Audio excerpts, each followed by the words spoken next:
ڕێبەبەریە خۆسەر دە دەربارەی ڕەوشە بەنداوە تشرینێدا داخویانیەک بەڵاو کریە دبێژە بردۆمانکردنên بەردەوام دێ زیانên بدن بەنداوێ و ئەگەر هەیەک و بهەڕفە و ئەگەر بەنداف بتەقە دێ ئەف مەترسی چێ ببن یەک لە دەردورە بەنداوێ بسەدان گوند بە سەد هەزاران شێنی هەنەک و ڕوخاندنە بەنداوێ دێ فەتساندنە ئەو قاسی مرۆڤان و خەرابکردنە gelek gundan jî li peyxwe bîne.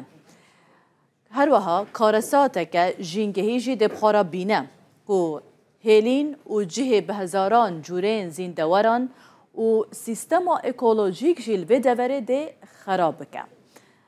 Herwiha dibêje ku bendava tişrînê elektrîka bi sedan hezaran gund û bajarokan dabîn dike.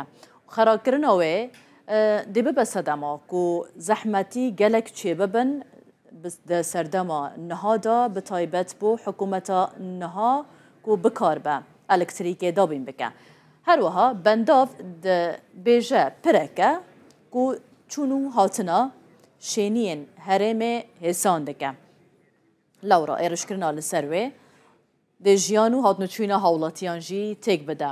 Herwiha dibêje ji ber van êrişan heta niha gelek kes şehîd ketine û çend daxwazî jî hene ku دو داخوازین سرکی جیش عالی نافدولتی هنه که پیوسته ایرشن حکومت ترکیه گروپین سربوی و لسر بنداوی بین راوستاندن هروها هیزه که نافدولتی در باسی بنداوی ببه و بنداوی بپارزه